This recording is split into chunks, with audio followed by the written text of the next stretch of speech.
मानव इतिहास के इस जटिल और तीव्र परिवर्तनशील समय में जब संसार के साथ साथ तकनीकी क्रांति, राजनीतिक अस्थिरता, जलवायु संकट, आर्थिक असमानता और मानसिक अशांति के दौर से गुजर रहा है, तब प्राचीन अद्वैत ज्ञान की ध्वनि पहले से कहीं अधिक प्रासंगिक प्रतीत होती है, क्योंकि आज का मनुष्य बाहरी प्रगति के शिखर पर पहुंचकर भी भीतर से अस्थिर, भयभीत और विभाजित दिखाई देता है। कृत्रिम बुद्धिमत्ता के तेज विकास, वैश्विक अर्थव्यवस्था में उतार चढ़ाव, डिजिटल सूचना के अनियंत्रित प्रवाह, निरंतर प्रतिस्पर्धा की संस्कृति ने मानव जीवन को अभूतपूर्व सुविधाएं तो दी है, पर साथ ही मन को एक ऐसे चक्रव्यूह में भी डाल दिया है जहां पहचान, महत्व और सुरक्षा का प्रश्न लगातार गहराता जाता है।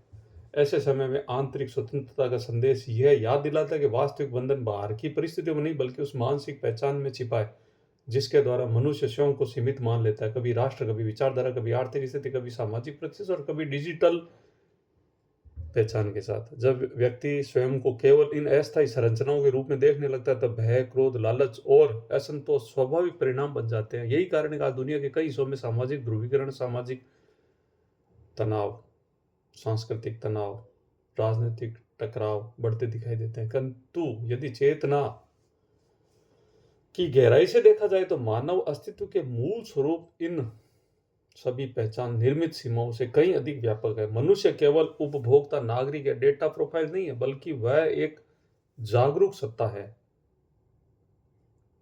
जो विचारों, भावनाओं और अनुभवों की धारा को देख सकते हैं। इसी बिंदु पर प्राचीन दार्शनिक दृष्टि आधुनिक समय के लिए मौलिक संदेश देती है। बाहरी दुनिया का विकास तभी सार्थक है जब उसके साथ आंतरिक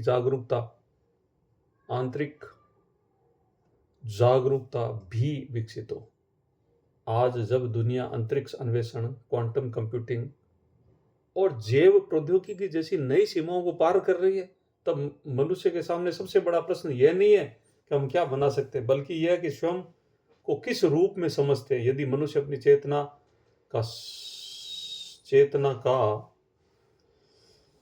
इच्छा और भय के दायरे में सीमित रखता है, तो वही तकनीक जो जीवन को बेहतर बना सकती है, विभाजन और विनाश का अभूतपूर्व साधन बन सकती है। लेकिन यदि वही मनुष्य अपने भीतर के साक्षी भाव को पहचान ले तो वही तकनीक सहयोग, ज्ञान और सामूहिक उन्नति का माध्यम बन सकती है। इसलिए आधुनिक युग की वास्तविक चुनौती केवल आर्थिक विकास या वैज्ञानिक उपलब्धि नहीं है, बल्कि चेतना की परिपक्वता है।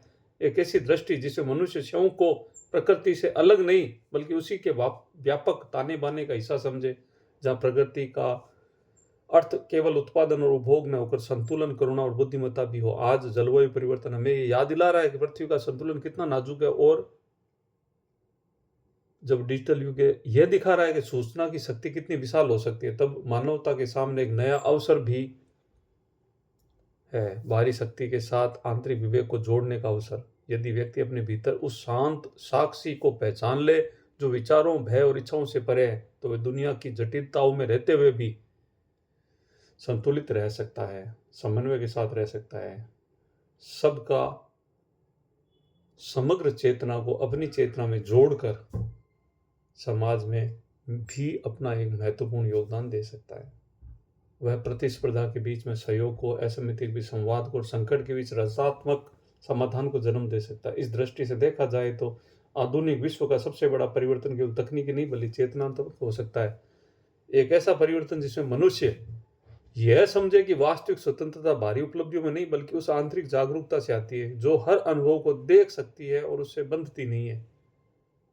जब यह समझ धीरे धीरे व्यक्ति के जीवन में सामूहिक चेतना तक फैलती है, तब समाज में करुणा, न्याय और संतुलन के बीच में रूप प्रकट होते हैं। इसलिए आज का अंतिम संदेश यही है कि वैश्विक परिवर्तन के इस युग में मनुष्य को केवल भविष्य की मशीनें नहीं बनानी बल्कि उसको अपने भीतर वह दृष्टि विकसित करनी जो शक्ति, जो बुद्धि से, जो प्रगति से, जिम्मेदारी से, स्वतंत्रता से, करुणा से, इन सब के बीच में समन्वय और जोड़ हो सके।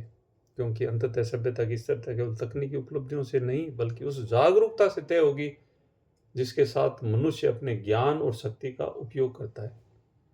धन्यवाद। सभी स्वस्थ रहें, सजग रहें और समन्वय के साथ जीवन जिएं। नमस्कार, धन्यवाद।